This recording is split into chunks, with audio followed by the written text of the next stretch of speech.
Hey everyone, welcome back to another exciting episode of Attack on Productions. Today I, Bancroft, will be joined once again by Jimmy, Nick, and like always, Fluff. It cut out for me, so I don't know if you said my name, but howdy. Yeah, I'm just here to watch like a creeper. And I'm here too. What's up, people? And like always, there's buttons. Feel free to click them because they're there for a reason. Today's matchup, we got Jimmy versus Fluff. Jimmy has Mechikabura, while Fluff is bringing back SS4 Vegeta. Both a twist. Mhm. Guys, take it away. All right, so Mechikabura's been on the channel a lot, and Fluff, you've been talking about bringing back SS4 for a little while, so why don't you start us off and tell us what SS4 is doing now? Yeah, well, I still think that like SS4 is best the way that I was playing it before, but I wanted to give it a try with the new sand boost stuff. So we got the sand boost stuff this weekend, and I've really fascinated with the 2-drop Bardock that gets played off the Unison. I felt like there was a lot of potential with that and the 4-drop apes from Draft Box 3. So I decided to include those into a deck that would ramp into the Gohan 10 drop from set 13. So, it's got a lot going on for it. It has the potential to be really explosive at the cost of losing a little bit of the defense and reactionary that I had before with SS4. So, this was really my first go with it. It definitely still needs to be tweaked, but overall, I was really satisfied with it Saturday. Yeah, it was really interesting to play against because we had talked about it a little bit beforehand, like a few days beforehand, and I really liked the idea that you were going for. And I've seen a lot of the 10 drop Gohan around the shop, and that card is insanely good. But I've also had a lot of experience with it playing against it on Untap, so I was pretty confident going into this matchup, knowing that your boss monster really wasn't going to be effective. I was more worried about those apes that you were going to be throwing out, And and some of the new Spirit Boost stuff that I wasn't familiar with. and honestly, if I were to go back to revisit the deck, the thing that truly is on the chopping block is without a doubt the 10 drop Gohan stuff. Mhm. Like, it's good. It provides a lot of pressure if you're able to do it. But one of the big problems with Gohan, like you said, is everyone at the shop has tried it in some shape or form. And I feel like it's just one of those things that telegraphs itself so hard. Oh, Mhm. you're playing blue. Oh, you just dropped the skillless. Well, if I have a reaction, I'm going to burn that so you don't get into the 10 drop. And Exactly. and putting that skillless out is just a huge red flag for your opponent. So I think that if I were to go back and redo this, I would end up taking that skillless line out. That would probably clear 12 to 13 spots in my deck, and then I would utilize those apes because those apes are so good. And for 2 energy, putting out a double strike blocker that draws you a card, gets you get one of your energy back. That's just There's nothing wrong with that. It's a really strong pressure play. Um, I, Here, Mechikabura is showing off why it's so strong. You do so much for so little. And those shrooms, the shroom and salsa, I think should really have unique on them. So you can't load multiple of them on the field because really, when it gets into the later stages of the game, Mechikabura has 5 or 6 battle cards on the field. They're 4 drops, and 4 drops individually as they are being played are easy to remove. But once your opponent builds them up, and there's 5 or 6 of them on the field, it becomes very difficult to clear the field, short of just having a generic field wipe. I I I know the design behind Mechikabura is to the idea that it's a wish leader. There are going to be situations where you have a lot of balls in life and you're going to be playing at a disadvantage based off of life total. But there are just as many situations where I look at my life and there's no balls in there and I'm staying at 8 life the entire game. Yeah. So they build the rest of the engine to make up for that deficit of being a wish leader, which is, playing wish leader already is high risk, high reward. But I tend to feel like I'm being rewarded a lot more than I am being punished for playing. Well, I don't know how many. I will say real quick to that, most Wish leaders in the past could not attack, where this one could. And that's just another advantage for you. And you get a free, essentially, draw 2, plus getting to set up your drop area with the Dark Dragon Balls. The deck moves through. It keeps a massive hand size throughout the game. It's incredibly aggressive. It's very good at what it does. And not a lot shits on it. Not a lot shuts it down. There's actually very little. And I think that Mechikabura is slightly complicated to play against because it's got a lot of the same things that Gotenks has going. The set 11 Gotenks deck, where if you focus too much on this thing, they beat you out this way. If you focus too much on this way, you'll lose by this. So you have to very strategically think about what you're doing. And you'll kind of see as the game goes along, I'm faced with that strategic anomaly in my head where I'm like, okay, I don't know what to do. This is, I'm kind of risking it for a biscuit, if you will, where I'm going to try this instead of this. And sometimes it pays off, sometimes it doesn't. And I think it's kind of betting on what your opponent has or does not have in their hand, especially against Mechikabura. And like I was thinking at this point, like I felt pretty comfortable where I was at. If you look at my field, like I have a solid array of battle cards. I have a fat hand. I can do a lot of actions in one turn. But I was playing against your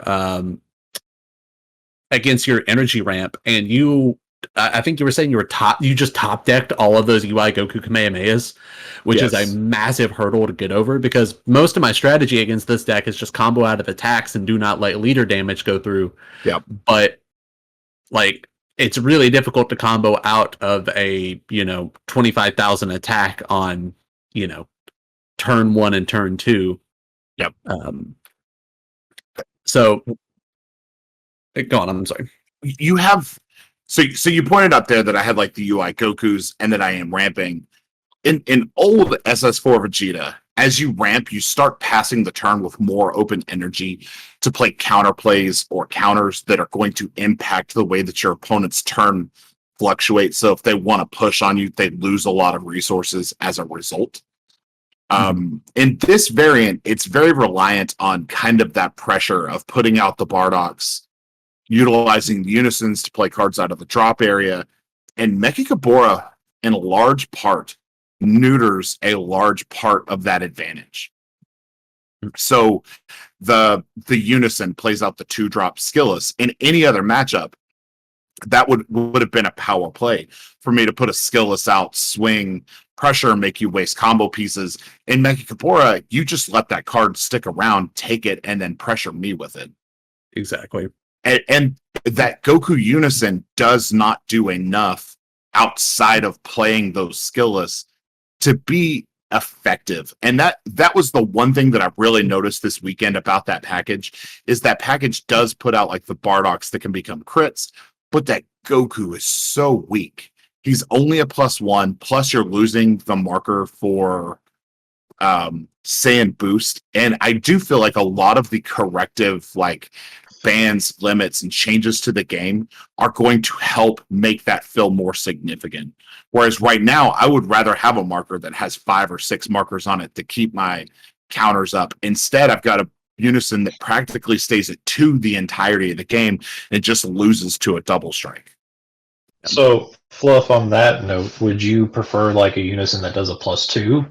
Yes. Like a Zeno or Baby? Yes. So I think in the correct version, but my corrected version that I go back to, when I change this deck, I keep the Goku at a 2 of because it can play the Bardoks out of the warp or out of the energy, but I play Zenos and Babies in addition to, because you'll see, I don't think it's this turn, it's next turn, I do something, and as soon as I did it, like you'll actually see me pause after I played the card. My heart just sank because I realized what I was doing. And Bancroft was even like, I didn't see you even put that in the deck. He was like, I would have told you not to play that. if I had seen that it was even in the deck. I was like, man, I spread the whole deck out in front of you. Like the card was right in front of you. Like I wish you'd have pointed this out. And it just kind of made me realize that a couple of the things that I was thinking about when I threw this deck together just didn't follow. Now, that being said, the deck is still incredibly good. And I feel like it did give Mechikabura a good run for its money. Like, he doesn't outright just smoke me. I mean, I think we get up to turn 6 or turn 7 on the Mechikabura hand. So the deck definitely, definitely hung in there. Which this was a interesting match for me because I'm so used to closing the game out in the like turn 4 to 5 range. So as we were going farther and farther into the match, I was starting to be able to play a little bit more experimental. One of the cards that I've always said was fantastic, but I never could really get into it. I never really played it. I always felt like I was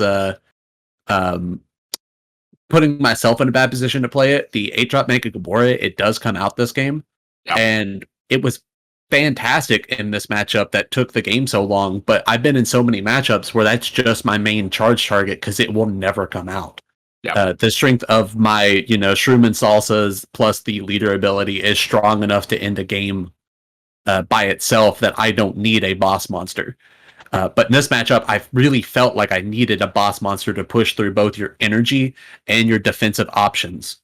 Yep. I was really impressed at how good Mechikabura got into the late turns. And I think we might have seen Mechikabura get kind of late in the Mechikabura King Cold match. Mm-hmm. But at that point, there might have been turns where you were under dormant or, things like that really kept you from exploding. Here, you're just able to go. Mm-hmm.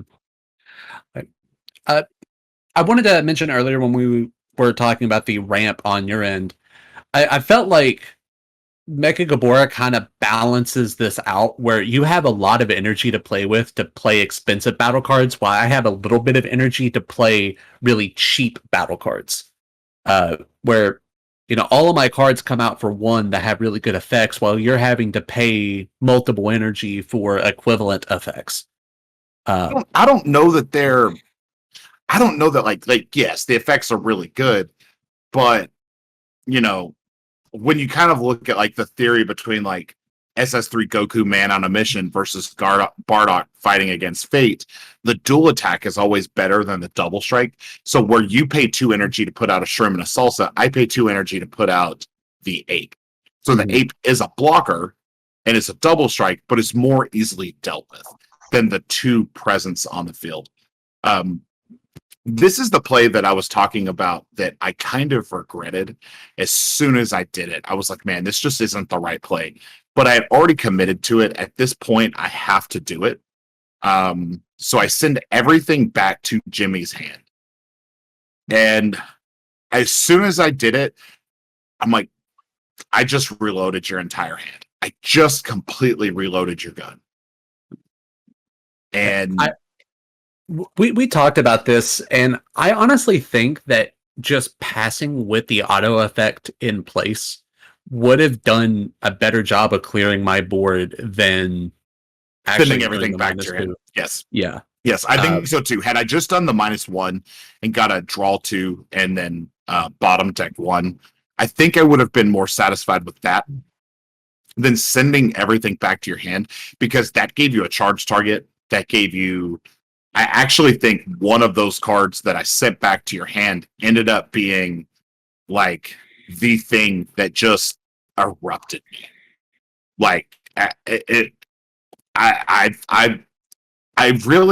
kind of hit that point after this where I really had trouble getting back into the game mentally, because I feel like at that point I just really feel like that there's one way for me to win. Mm-hmm. And you make a incredibly calculated, good call, which speaks to your experience as a player. And I'll point that out. I think it's this turn that you do it, but it pretty much gave me like what in my mind was like a 50-50 win chance to you're gonna probably lose this match. And we'll kind of go over that as we get there.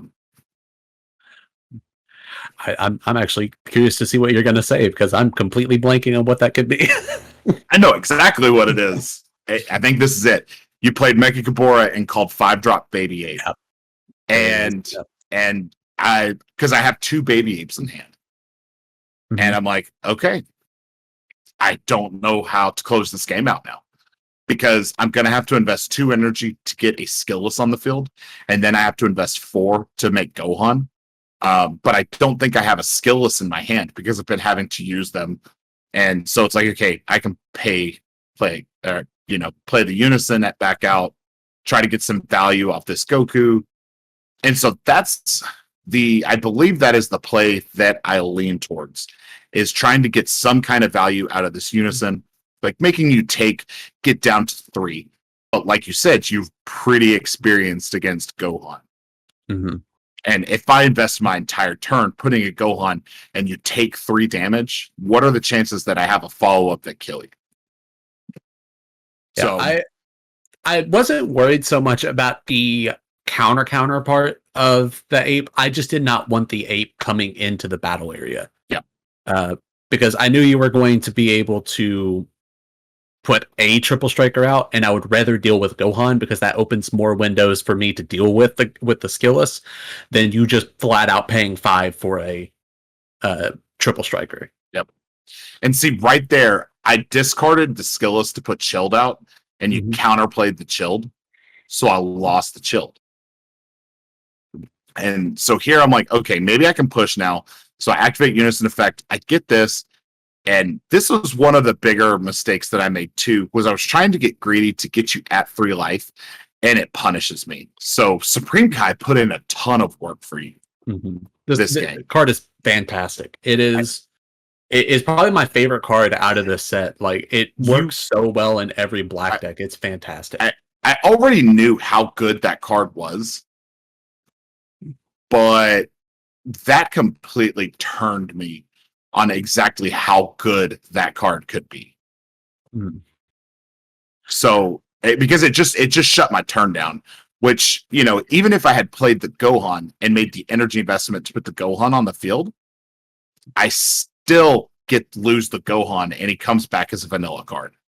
Mm-hmm. So Supreme Kai is excellent. Like, this match showed me that card is good and it gets better. I have not found a matchup where that card has been an issue for me. Yeah. Like, it's fantastic in the Red Broly matchup. Like, of course, they get their 4-drop. They get their 4-drop play on the backside, but like early game, if they're trying to get greedy with damage, you just throw that out there and just break their chain right there, and they basically have to pass at that point. Yep. Like, it's fantastic in that matchup. It's fantastic against Gohan matchups. Like you said, if you get greedy and try to swing with the skillless, like, that's an easy out.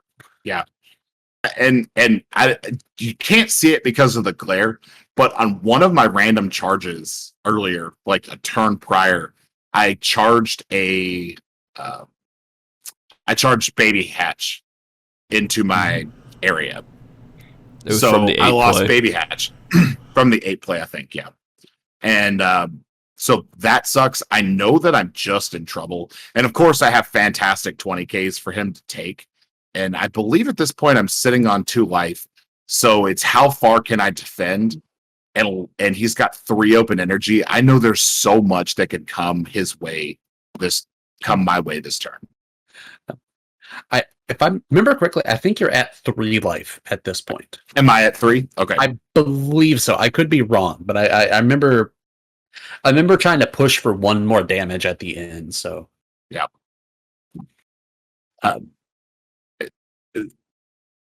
In one of these attacks, I had to make one of those calculated decisions where, do I take a double strike and leave I do remember that because I was at 3.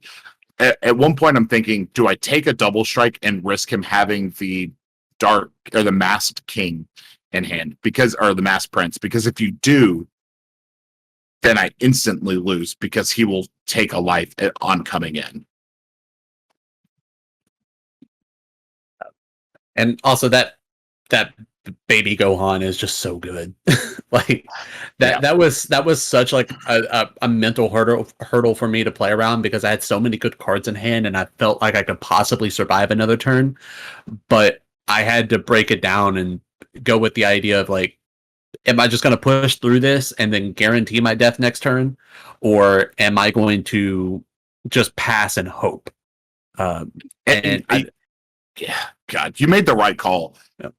That was one of the things that I really regretted not having in the deck, where I made the deck differently than where I was playing it before. It was really like playing a deck I had never played before, because there were so many differing branching options for me to take that I had to consider, this or that or something else. So I really miss the defensive capabilities and all the counterplays. Like, I haven't got to use a Trunks all game against you. Mm-hmm. Because, for a large majority of the game, I knew my unisons were going to be nothing because those Gokus are so easy to clear off the field. It's almost impossible to adequately defend them. And I did make a small mistake here about warping my drop area on the Overrealm. Took the balls out of there, so I didn't get the draw off the super combo, and also I had another set of Shroom and Salsas in hand that I was not able to play because I did not have balls in the drop area to satisfy the activate main. Yep, match, because I was thinking that I just scrubbed this match out completely. Not at all. No, like that. The last like 3 turns was like probably the most I've ever thought while playing Mechikabura. I really respect Mechikabura as a deck. It's one of the hardest decks to play against right now, as far as I'm concerned. I think it's one of the hardest to play against, rather. Like, I don't know that the deck is particularly difficult to pilot because I've never played it, but playing against it, it's just a challenge. And like, your placing at the shop has kind of shown that, where, you've had a very good win percentage with it. Exactly. Yeah, the deck is not it's not particularly hard to play. I think there are some situations where your sequencing does matter quite a bit, but the deck is built so streamlined that it's really hard to make the wrong decision. Yep. Which is fantastic, especially in a tournament setting where if you're playing multiple games in a row and you get that mental like that mental shade over you, you can still be able to pilot the deck and not think about it too much. Yep. I think that it also shows like it's a very good meta call for our locals specifically, because most of the games that I've seen that Mechikabura loses, it's because it came down to like a luck or a percentage chance that this wasn't in life, or you didn't have this, or your opponent just happened to have that one card that completely shuts you down. But it's just a solid engine. And I think as far as solid engines are concerned, the SS4 Vegeta is probably not the right leader for the sand boost stuff. I think that leader has so much more potential when you reflect on like the different counterplays and counterattacks that blue has at its access when you're in the 6, 7, 8 energy range, that focusing on something that is so cheap is probably better served in something like Soul Striker, where you're getting the benefit and then you get to restand your stuff at the end, So I think it's probably better on a deck like that as opposed to SS4 Vegeta. And with that being said, thank y'all for tuning in. Like always, there's buttons. Feel free to click them. Nick, last words. Oh, fuck. I forgot I was here. Yeah. Okay. Jimmy. I wanna spare my last words for Nick. Nick, please say some more last words. That is all. What? I don't think those were words, buddy. I think that was like paper. Fluff, just end it. I am. You missed your chance, buddy. Thanks for tuning in, everyone. Make sure to reach cards, know your plays. Let us make the mistakes so that you don't have to. And as always, fluff out. Hey, Fluff. What do you call a beehive with no hole? Ooh, what do you call it? Unbelievable.